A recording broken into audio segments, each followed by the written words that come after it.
Welcome to the Pubcast with Michelle Riley, Mike Cross and Brendan O'Neill.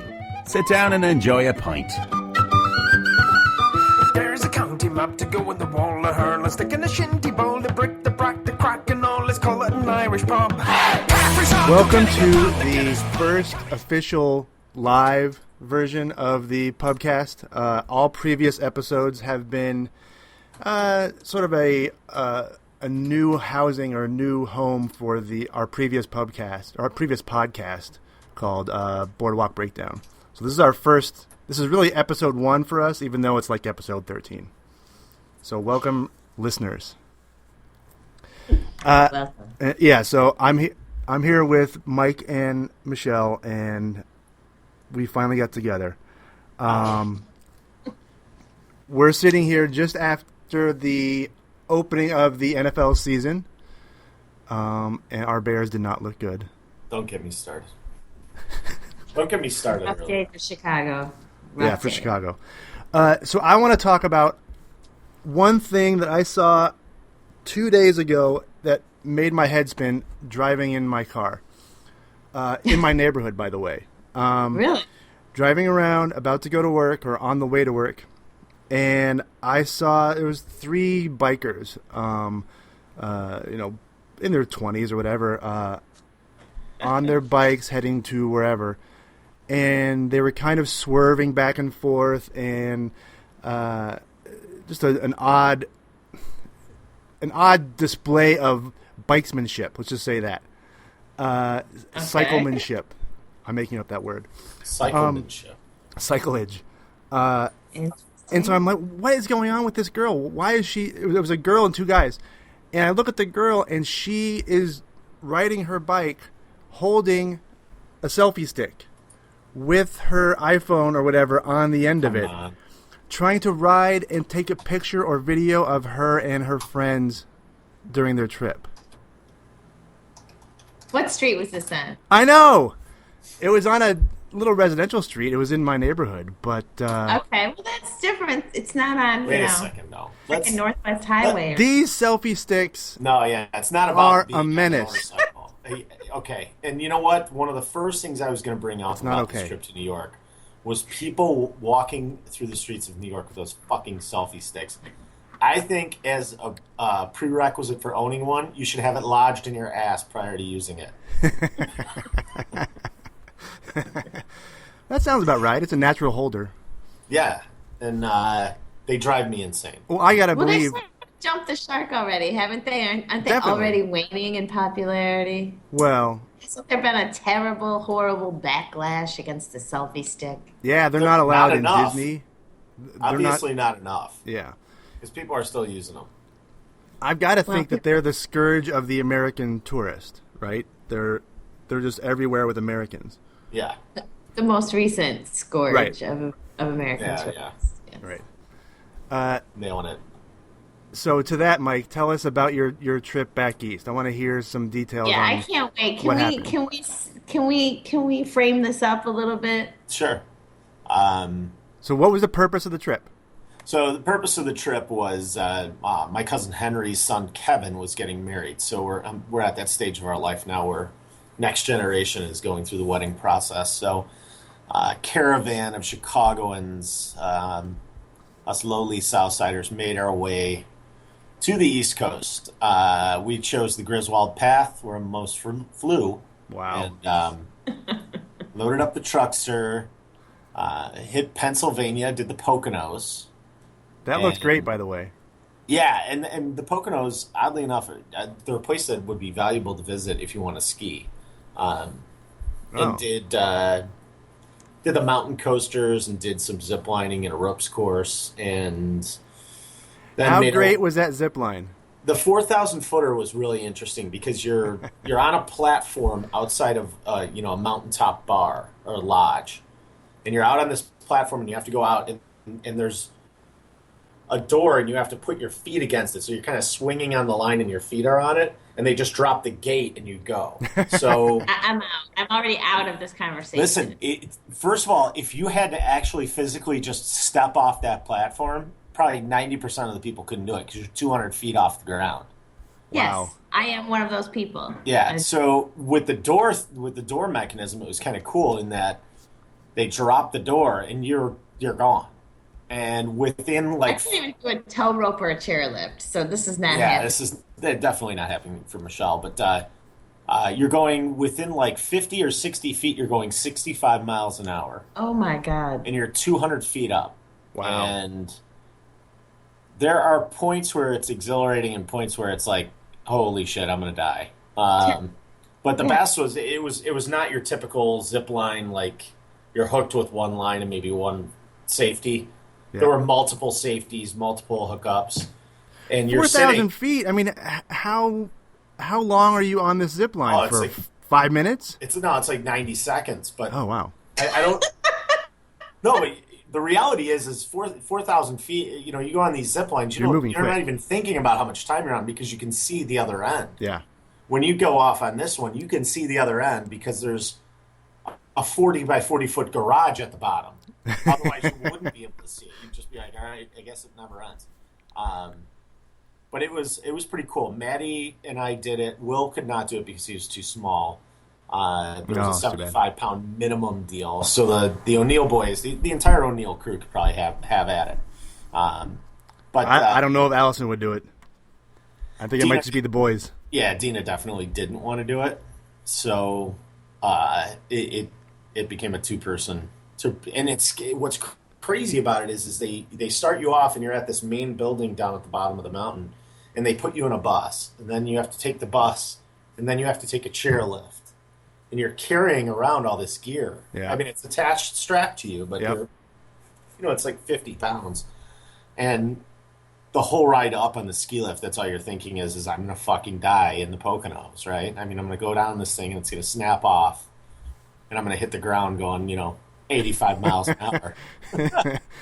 R.I.P. Mike Cross. Yeah. He Landed. died going fast in the Poconos. What happened there? There's a giant crater in the side of the mountain. And the family wedding, I mean, this is my dad's side. I think we need to understand there. So there's a faction of The cross Yeah. side, yeah, that's young crosses heading over to the East Coast, and what faction is there? the faction there. So my dad has four siblings, and one of his sisters lives in Connecticut. They moved out there like around 1980, maybe 79, and they've lived there ever since. So my two cousins, Henry and Tommy, have been out there, and they've created their own families, and it was a good excuse to get the entire cross crazies together. Oh man. Hey, Yeah, and it was, there was a post in our Facebook group for the wedding at the end that said that they were disappointed that there were only 5 hefty bags full of empty booze bottles. So we did pretty good damage out there. It was That sounds about right. Yeah, I mean there were some 3 a.m. shots. There were Edited to protect the innocent. our family is so fucking crazy. It's so worth it. I mean, I know. I wish you could have thought of like an elegant way of saying something that's funny, I do though. like it that a certain portion of the Cross family tree has no branches. yeah, it's nothing. There's nothing. It's just a stick. It's a drunk stick too. It's we drank so much booze. The best is the day of the wedding. It's Sunday, and there are so many blue laws in Connecticut. Like you can't buy. First of all, you can't buy any hard liquor on Sundays. You can only buy beer and wine, and Oh, yeah. it all closes at 6. So, being that we're on the East Coast and the weddings are different than Chicago, Friday, Saturday night, 6 to midnight. The wedding was at 11:30 on Sunday morning, and the reception immediately followed. So it was like 11 to 5. And then we're going back to my aunt and uncle's house, and they're like, they didn't have enough beer on Saturday. We drank them out of beer, and there was no beer Wow. there Sunday because everyone was at the wedding. So my cousin Timmy takes up a collection. See, I'm going to get fucking beer. And we had to kind of restockpile the crew. It was God, I'm trying. And my aunt, God love her, she got roped into a group rate at a Motel 6, not far from their house. And this fucking place was unbelievable. First of all, I walked down the hallway after we check in, and I'm like looking at it was T-shaped, and there was a door right before the T that went out to the pool. Wait, hang on a second. I want to back up for just a second. A group rate at a Motel 6? It was $56 a night. Fucking hell. We should have known, right? There was a bullet hole in the door going out to the pool. So we're all like, and there's like, of the 50 or 40 people that are out there, there's like... As long as it wasn't a cross that put it there. No. There were like 15 of us in the hotel and motel. And the Cross family used knives, not guns. Oh my God, it was brutal. Yeah, we're knife throwers. This was the worst hotel I've ever stayed in my life. First of all, our toilet ran constantly, and then the best is this: there was no fan in the bathroom. So when you're taking a shower, you keep the door open. The steam would set the fire alarm off. Now, fortunately, being a half-star hotel, there was no sprinkler system in there. Otherwise, you would have been coated in water. That's the best. So our luck with motels on this trip and hotels, the best is it was not good. I mean, the carpet was peeling back. We were all talking about like, are there dead hookers underneath the mattress? Oh my God! And everyone wanted to lift their mattress up to find out, but no one wanted to lift their mattress to find out. So there were drug deals going on out front of the place. We're like, this was a good pick. And my aunt, she was just trying to do us all a solid, get us into a place that was close to their house because that's kind of where the centralized activities were. And I think when she went there, they like showed her the one nice room they have in the motel, and because there was like no ice machine, it's fucking the one nice room at a Motel 6. Yeah, and just to rope them in. Yeah, Jesus. To that $56 rate. This one has running water in the bathroom. Yeah, and on our way. So we slip our way from the Poconos to Connecticut to go to my aunt and uncle's to start the wedding festivities on Saturday, and I'm like, well, let's go to the shore. Let's just go out to the Connecticut shore and show the kids the ocean. So we go out there and Will collects all these shells, right? And they're all clam shells, and they're all like some of them are still going, So yeah, the bucket of clam shells is sitting in the car for a few days. Oh no. That shit started getting passed around, which got entertaining because my cousin Henry, whose son was the one that got married, on the last day we were there, so the day after the wedding, you're doing a little picnic, and I'm like, we got to get these fucking things in his car somehow. So we get him in his car, and like 3 hours later, he's like, I got to go get water. My dad, my uncle had asked him to go get water, and I'm like, I'll go get it. He's like, no, that's fine, I'll go. And I'm like, fuck. As we put this bucket in the backseat of his car, he said he stopped the car within a half a mile, and he's like, he thought a propane tank exploded in his car because he had some in the trunk because it smelled that bad. There were clamshells in my sister's purse. They made their way around in a couple of rental cars. Yeah. So general shenanigans on the East Coast for the Crosses. We're probably not welcome back. Fortunately, because of the way that the restrictions we had on time and the events that were going on, we did not hit any bars in Connecticut. Well. So, fortunately, there were no fights. Yeah. Because usually there are when that crew gets into a bar. There's usually some threats of fights or actual fights. So yeah. So East Coast travels. If you guys need recommendations on really shitty motels, I've got them. Well, that's good to have you back, safe in the friendly confines of Chicago. Edited to protect the innocent. Michelle, did you want to talk about the Colbert Report? Colbert. Or the Colbert debut on late night? I just feel like, I did want to talk about that. So, everyone's been kind of talking a lot about Joe Biden's appearance on Colbert.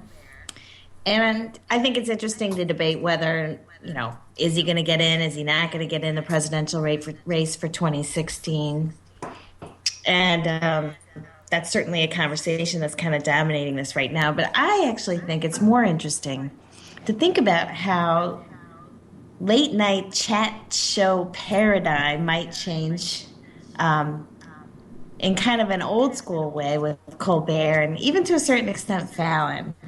Um, How? you used to have the whole chat show come on and have a conversation, and it was more about just the thrill of being with a really interesting host and talking about some interesting things. It wasn't such a programmed machine mechanism in place for promoting current projects. So Carson would get a guest that didn't have a movie coming out or a book coming out, or Dick Cavett would purposely have a mixed panel and that they wouldn't leave the moment their interview was over so that they could get this crazy amalgamation of people together. So I someone love from that. politics, yeah, someone Such a from lost- entertainment, Seems someone like it's a from lost sports. art. Isn't it a lost Right. art now in the talk show realm? It is a lost art, and all the talk shows have become the same. The freaking monologue, the interview of the celebrity du jour. Everything's been pre-scripted. Everyone knows it. It's something we all buy into and agree. And I think this is also true with Saturday Night Live. And I thought about this not long ago when they did their anniversary about how the first couple of seasons of Saturday Night Live were particularly interesting because, in addition to Silly, which Silly is awesome, no one loves Silly more than I do. That's for sure. But in addition to Silly, SNL used to do Weird too, right? Weird, the sort of the classic black and white dance with Steve Martin, Gilda Radner. That wasn't fall down funny. You know, they would do things that were interesting, the short films, things that were even political, things that were just kind of out there, in addition to just silly. And it seems that Saturday Night Live, it doesn't have to be. It could be truly a variety show as opposed to just gag, silly gag. So I thought that it was interesting. Everyone's talking about Colbert because he is such an unusual choice to be this sort of late night guru because he's a thoughtful guy, and certainly he's existed in this character for the last several years on the Colbert Report, which everybody was in on the joke. That was not a real thing. And so that certainly was a shtick, but that's what makes kind of discovering him, even though we all know who he is, interesting because it's a whole new thing. And of course, did you see in the first couple of episodes that every now and then he kind of falls into the character a little bit, or whether it's on purpose or not? I'm sure it's a part of the fabric of who he is. Yeah, he can't extricate himself completely all the time. But it was interesting that they had. So if you didn't see it, I encourage you to check it out on YouTube or whatever. But Joe Biden and Stephen Colbert had a conversation, and Colbert, did a few funny moments in the beginning, and then they basically went up into a really sort of heartfelt, mature, interesting conversation that has captivated a lot of people. And everybody knows, but.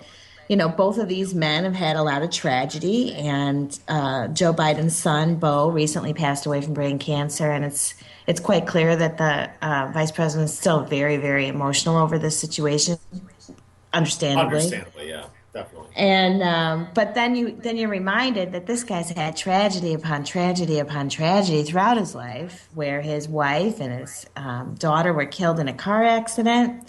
And then the two surviving brothers were raised by Biden. The Hunter died, his other son. And so it was really just he and Beau that were left from that sort of union. He, of course, is married to Jill now, but they've just constantly been faced with so many tragedies. And then Colbert, of course, his father and two of his brothers were killed in a car accident in the early 70s. Plane. Yeah. Or plane. Yes, thank you. Yeah. Sorry, yes. And so they had a lot to relate to between each other, but it was a really it was really interesting that they were able to have a substantive conversation. And, every time that you can remember something really amazing from Letterman in the last 20 years, not the beginning. The beginning of Letterman was a different animal, and Letterman was a different person. Totally. Oh, You can yeah. never get that back. You can never get that back because sarcasm that Letterman invented has now been, a Perfected. byproduct to everybody Yeah. else in the world, and you can't even be original with that anymore. But anytime Letterman was real, since 9/11 was when he had those heartfelt moments, when he had the heart attack, when he came back from 9/11, when there was something real for him to have a conversation about any tragedy in the news. Those were the best moments that Letterman ever displayed. And I don't know, I just thought this interaction that Colbert had right out of the gate with Biden was interesting to think about how that vehicle could be more than just the same old shit that it has been for the last several years. So I don't know. It'll be interesting to see what happens. But I think the trick is the balance. I mean, because traditionally, people are not looking for the heavy, the emotional, the Right. real stuff at 10:30, 11:30 when they're going to bed. If they're falling asleep in front of their TV. It is the stupid, the silly, the mundane, the whatever. So I'm sure he'll do it here and there, but I wonder how they're going to strike that balance. Well, I think At least they'll be thinking about in doing it instead of it being a total formulaic situation where it was before. But you're right. Nobody wants that. You'd watch Charlie Rose if you wanted to have something heavy before you went to bed. Exactly. So, I mean, obviously you want to have it funny, and that's why those guys get the jobs, because they're freaking funny. I mean, Fallon is even he's very silly, but I like that he is in. Everybody likes him, and it's really just because he's doing something that's just fun. He's not trying to. But it is interesting to see how he is getting a lot of response, or at least perception that he's getting a lot of response from celebrity guests that are willing to engage in something beyond that. Let me tell you about my movie. So I'm sorry, Mike. What were you saying? I was going to say Charlie Rose is the Xanax of humans. But I do like Colbert's style. I think it lends it to being different than the Fallon and Kimmel more. Right.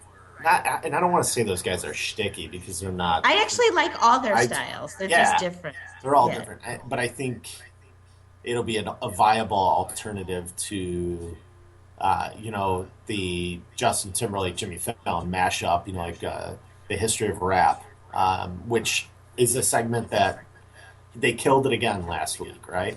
Right. And while we were in New York, people were waiting online, not in line. They were waiting online for tickets to that because it was such a big deal, and Timberlake was going to be there. Like day before, people were lined up. Well, so with all these new late night guys, it seems to me one guy is going to be left out of the lurch here, and we've got Jimmy Kimmel, who is a little more sarcastic, acerbic, silly, but a little more cutting in his I think he's more style. Letterman than anybody. Yeah. Without question. Then you've got Fallon, who's more silly, funny, even sometimes musical with all this stuff. Self-effacing, You've got Colbert coming in with a little more of a intellectual take on it and a different style yet to be determined, but maybe he does a little more of the heartfelt stuff here and there, as well as the humorous stuff, of course.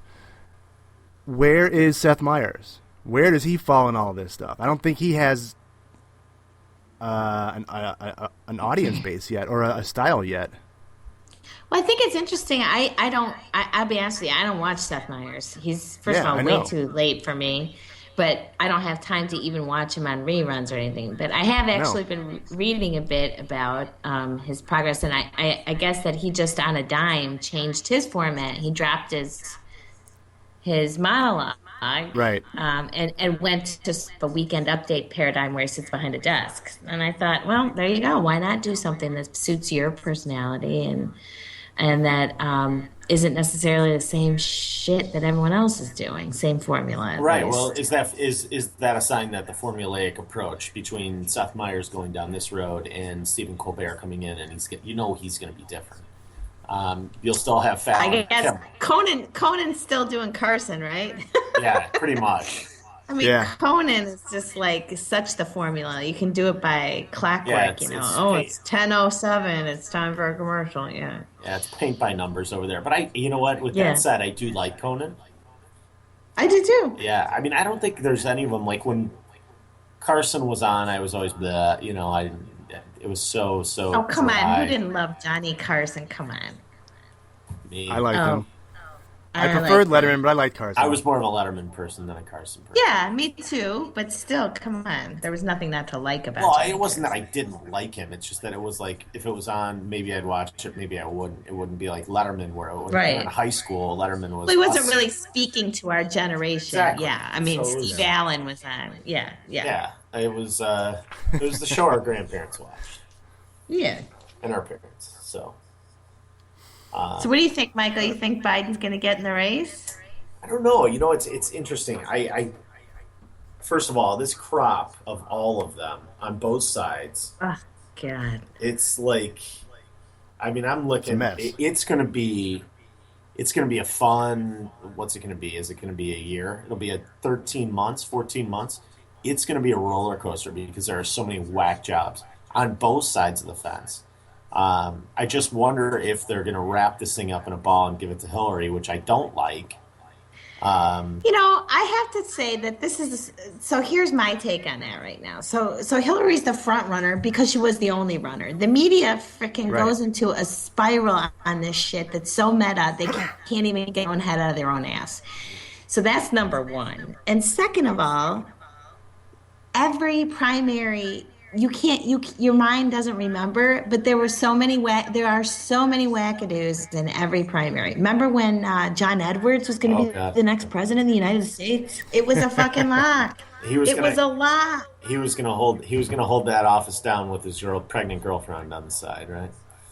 Well, right. And then look what happened. I'm just saying, like, Yeah, it all every blows time you up. go into a primary, it all goes sideways, and then you'll never even remember these people's names. Why? I dare not speak the name, and I don't want either one of you to say it either. I'm not even going to dedicate 1 ounce of energy in my lifetime to the idiot from New York.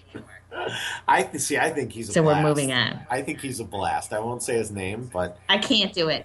I cannot Wait, do it. wait a minute, Mike. Why do you think he's a blast? because first of all, he's not running. This is all just a game for him, right? Right. And to me, that makes it entertaining. It's a commercial for him, and it's a win-win-win totally. situation for He's him not- no matter what. he's Free not- fucking advertising. He's not fucking running. He should be covered on the entertainment pages with the Kardashians, just like the Huffington Post said. He should not be given any political byline. I mean, it would be if I swear if the ticket were that guy from New York and that gal It's from, never going to happen. and that gal from Alaska. Could you imagine the comedy you could mine from that? I mean, Saturday Night Live's, Oh, their ratings go off the charts just based on having that kind of material to work with. But the reality is I don't like the alternatives on the other side right now either, which is why what we started with is Joe Biden going to throw his hat in the ring? It's a viable question at this point.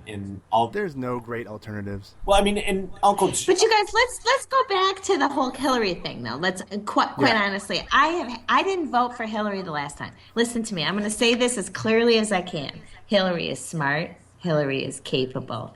Hillary would make a fine president. She is too fucking polarizing, and she is not a uniter. And I don't care how great, awesome, or how much of a bad deal or a raw deal or a poor shake Hillary's gotten, all of which I think is true. There are some people that just fucking don't like her, and that's the end of that. It was true in the last election, and that's why I didn't vote for her then, and it's true now. I want to see a woman as president more than anybody, but I am done with Hillary, and I don't understand why she feels like she has waited around long enough that we should hand this to her on a fucking silver platter. Well, that's what It's done. That's She's what it looks like. She's the front runner because she was the only runner. And Of course. this election's going to be long. So whether it's Biden or somebody else, I welcome it because I am so tired of dealing with her shit and her baggage and her nonsense. Well, do we And go back to the, I mean, the one, I don't want to compare political styles at all, but Uncle Joe has got the W feel to him. The kind of guy you'd want to go to. Well, he does appeal to the middle class because that is really his core. I mean, it is his personality. Right. So really is it a guy? Is it a guy you want to go to a strip club with and maybe do some shots and get a lap dance with, or is he a guy who, we want? The biggest reason why people are going to relate to that on Biden is because he's made so many gaffes. He's made so many gaffes over the years. I mean, he's famous for saying the wrong thing and putting his foot in his mouth. And that's a problem for somebody that wants W, that's why I compare him to W. They're the same kind of animal, right? But Biden has an amazing long legacy in history that W did not have. True.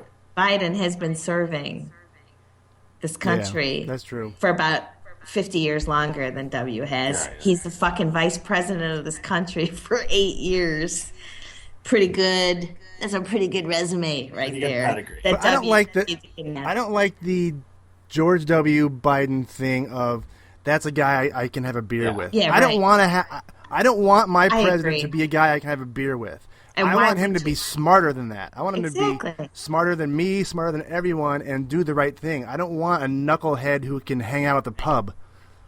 I think the last one one done that before. We have a whole segment of our American population that's completely threatened by anybody with a fucking brain, which is why they want an their elitist president as to my be dumb, president. so they can feel more elevated in their own. Exactly. The president should be an elite person, elite intelligence, and elite decision making. Yeah, W is a huge ego boost for me. When I'm looking at a guy, I'm going, "This guy's so fucking dumb. I can do this." That's not true. Oh, what you're saying? I'm not nearly as smart as W. You're not nearly as rich, so you could never get there. Right. Yeah. All right. So this. I think I just got a backhanded compliment. I know, that was fantastic. That was scary. That was good. So this idea of stupidity plays into this week's temper tantrum. What I want to talk about is obliviousness. And it's something that I think we all experience intimately on a daily basis, and it fucking makes my blood boil. And some of the best examples are like when either driving or walking down a hallway or pushing a grocery cart down the aisle, people just standing in the middle of a doorway or standing in a hallway or not moving their car off to the side enough when they're trying to turn. Or, I mean, I've had it where people don't, and I do all the, for the record, I do all the grocery shopping in our house. So this is something I do all the time. So I'll be trying to get in and out as quickly as possible, and people just leave their fucking carts in the middle of the aisle.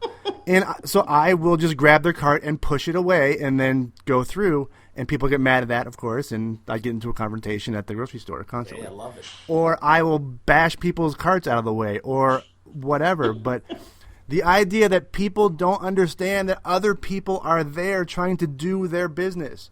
Or in a hallway at work, for example. I work at a company that has, our campus has 9,000 people in it. You can't be fucking around in the hallway and trying to walk, and people are walking 2 abreast, 3 abreast, side by side, walking so slow. I've got somewhere to go. Out of my way. Get the fuck out of the way. Everything should be like on a highway. If you're slow, keep to the right. Let us pass you on the left. And knock that shit off. Am I the only one that's been... No. Listen. Is that just my insanity? I experienced that today at Jewel when there was one of those... a woman who was in a rascal. And, she was sizable. Let's just say she was sizable. Which always leads me down the path of, look at this fat ass who got herself a rascal, right? And a rascal. She's got the rascal in the middle of the aisle, like perfectly in the middle of the aisle, and she's out of the rascal. And I was really tempted to steal the rascal. Please say rascal again. I wanted to steal that rascal. But no, so She's blocking the middle of the aisle, the middle 2 feet with her rascal, and the 3 feet to the left of her rascal with her fat ass. And Her askel. her askel, and I can't get through on rascal the far and the right, askel. right? So I've got to wait for her to get her fucking box of donuts off the third from the top shelf and get back in the rascal. And no, You've got to have the proper ratio of askel to rascal. askel to rascal. And yeah, I experience it a lot, and it is frustrating to me. People who will literally, they'll stop and they'll be. We were on 42nd Street in New York City, and someone stopped in front of me because they were checking either an email or a text message or whatever, but just stopped. And it's like, you're in fucking Manhattan and you're going to stop on 42nd Street? You don't think anyone's behind you? You can't. Well, I think it's interesting that Brendan started this conversation by categorizing it as obliviousness, which is interesting. You know, like the whole man. They're oblivious they're oblivious that people are around them, that anybody else in the world exists. Right. So you think about this whole campaign Chicago's been having with the CTA and the man spreading, where there's all these people trying to sit down, and there's a guy who's got to like take up 2 seats, and you know the book bag on the seat and the whole 9 yards. People don't know how to behave. They don't know how to be. Exactly. I mean, literally, our CTA is paying for an ad campaign to teach people how to properly use manners on the CTA. It is unfucking believable.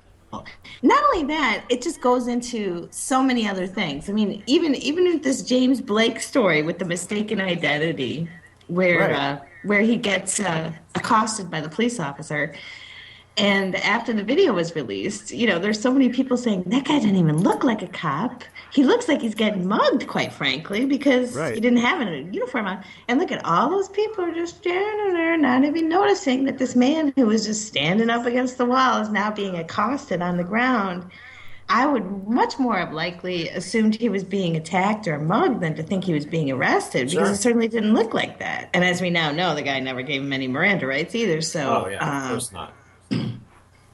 Anyway, that's another thing. It's just amazing that people will just let stuff like that go on totally unnoticed. Yeah. Totally unnoticed.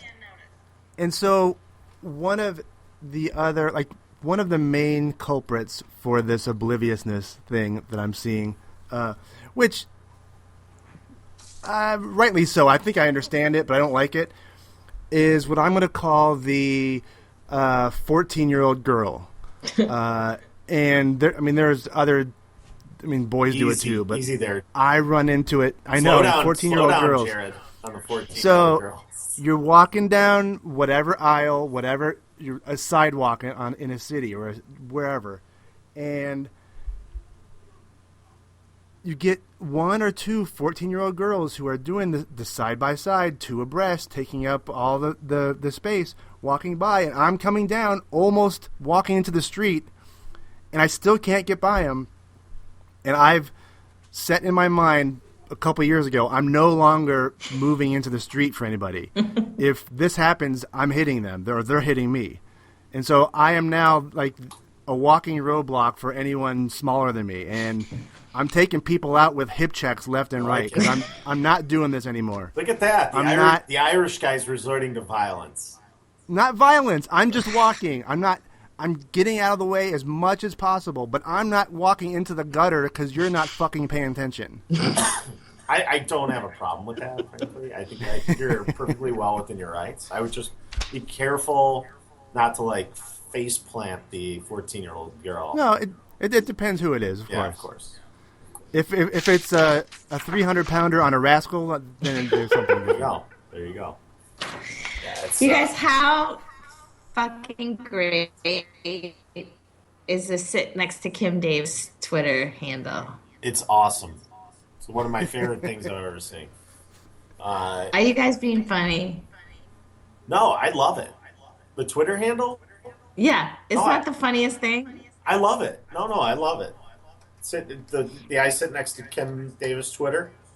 Yeah. Yeah, it's fantastic. I have not been following it. It's you need to look it up. It's definitely worth your time. So again, I'm not really interested in the rhetoric or the politics around the Kim Davis story, the woman who refused to issue the marriage license. I just think that this person that is using this I sit next to Kim Davis Twitter handle is some of the most just comedic creativity that's going on in the Twitterverse right now. I mean, Now the I've gotta things look it up. she posts are so freaking darkly hilarious. It's just one of the funniest things I've ever seen. It's the Twitter handle is at next to Kim Davis, Oh my god! and it's I mean, you know, It's genius. It's just great. One of the ones that I like it's been out there forever, and it comes up all the time when people talk about these things. Is the tweet of God? yeah, the voice yeah. of God, the voice of God. Yeah, or yeah. Or the Rahm Emanuel, that one's always pretty funny too. Yeah. Yeah, there's a few good snarky Twitter handles out there, and sit next to Kim Davis is pretty. Yeah, there's some good stuff. And I have to say, like, I don't really want to get into the whole thing about the marriage since I know where we all stand. We are mature, rational beings that understand this is a fucking nut job at work. But I'll just leave it at that. Yeah. But I just couldn't believe these fucking asswipes falling over themselves to stand next to her when she's released from jail, namely Mike Huckabee and Ted Cruz. Are you kidding me? I mean, Mike Huckabee is making himself into a bigot of epic proportions between that and the idea that he wished he could come out as transgender so he could sniff girls' bathroom when he was 17. I mean, this is like unbelievable how much of a misogynist this guy is. He's the Al Sharpton of white people. Well, he comes across as this gentle, God-loving grandpa, and then all of a sudden he turns into like this giant bigot. I mean, it's like, really? Is that what you have to do to run for president these days? And Ted Cruz looks like a child molester. I'm sorry, that's just me, but Oh yeah. he's weird. You know, Ted Cruz, I'll say this about Ted Cruz. He's a very smart guy. I don't agree with one thing that comes out of his mouth, but at least he has a freaking brain in his head and he has convictions that he stands up for, unlike the other idiot from New York that I dare not speak his name. I love him. By the way, sit next to Kim Davis. The Twitter handle has 96,000 followers right now. Oh my God, my it's so Lord. funny. Yeah, it's definitely a step up from your everyday, average, mundane Twitter sphere. All right, we're running long. Michelle, do you have any news you want to dispense at this moment? And now the news with Michelle Riley. Well, I really just wanted to, number one, just talk about Joe Biden and the possibility of his running. Wrap up the Kim Davis situation and more. And, of course, just let everybody know that Riot Fest wrapped up this week without incident in Douglas Park. Of course, it was not without a last-minute classic Chicago-style attempt at extortion by I saw that. That was pretty entertaining. St. Anthony Hospital and their lawyers. Love it. I mean, unfucking believable. This city will rip the bones right out of your back, I swear. Totally. Totally. I can't believe you're still living down there. I know. I mean, who's the dummy, really? I do have an interesting news piece that I'd like to bring. Or, well, did you want to move on? Did you want to talk more about Riot Fest? So, has anyone with this police officer from Fox Lake? So the one who was mysteriously murdered, and they can't find any suspects, and they can't find any anything going on with that.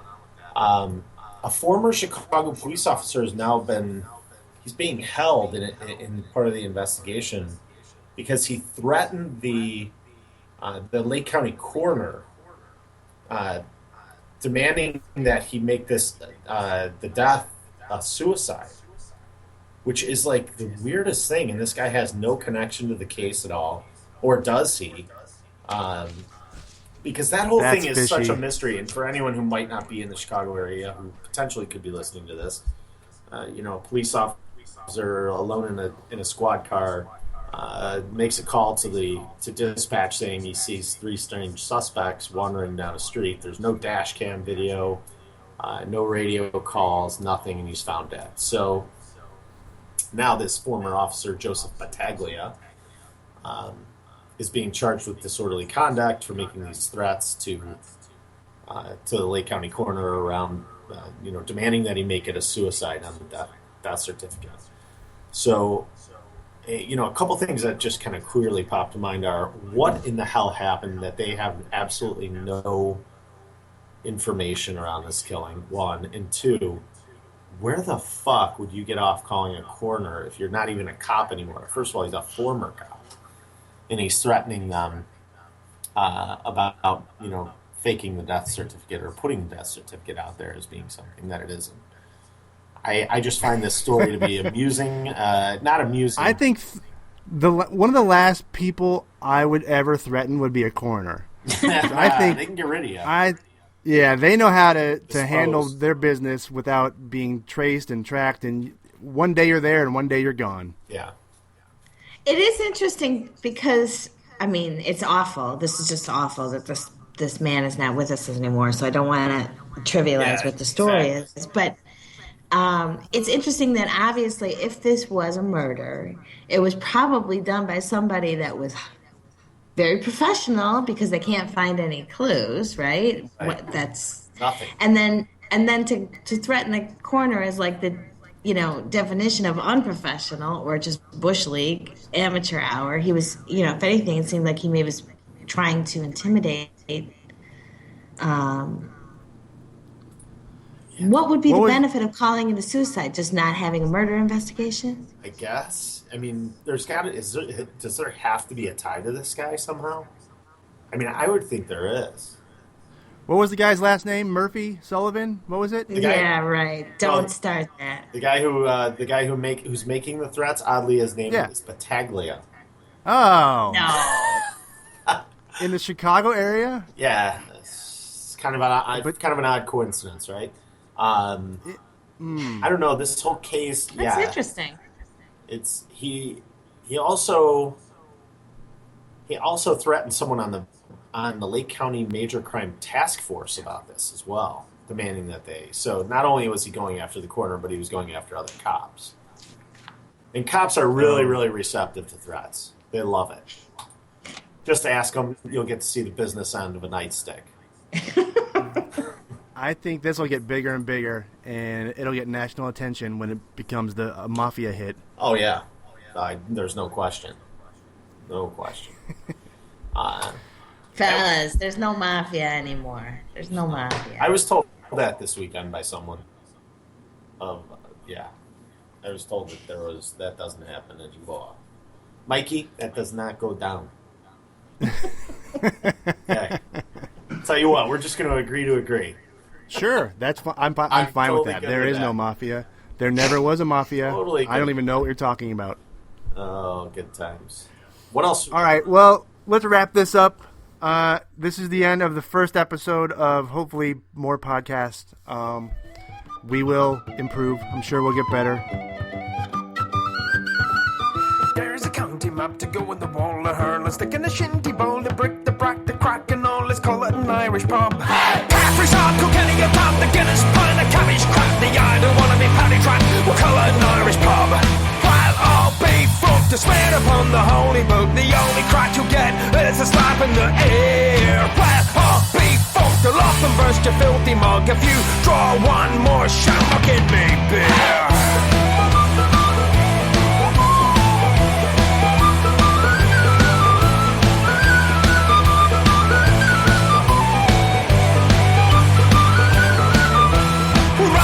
A beer, a dollar, we'll make them wear a shirt and colour. We'll fly a bloody tri-colour and colour an Irish pub. The Jager bombs and double shots, the underagers think it's cause. We'll spike the drinks and pay the cost. We got us an Irish pub. The quick run in the filthy dog, the pattern grass across the lug of the lady, oh the dirty dog. We got us an Irish pub. It's over to me, and over to you. We'll skip along the avenue. And who the hell is running through? We got us an Irish pub. While all be fucked, to swear upon the holy book, the only crack you get is a slap in the ear. Well, I'll be fucked, I'll off and burst your filthy mug. If you draw one more shot, I'll give me beer.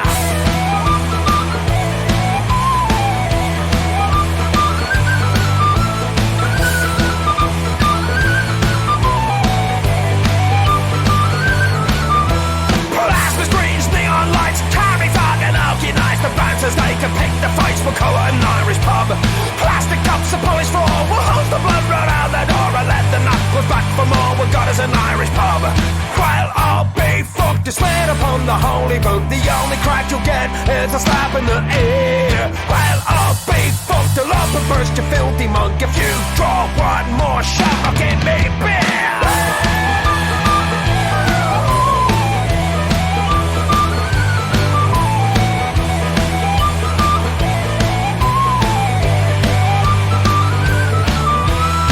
In the morning, Gary on, and kiss me, I'm Irish. Molly Malone, a bounce, a slant, you pug my home. We got us an Irish pub. Spike the punches, trick the willows, strike me up. The rakes are mellow, the liffey never runs so shallow. We got us an Irish pub. While I'll be fucked, you swear upon the holy book. The only crack you get is a slap in the ear.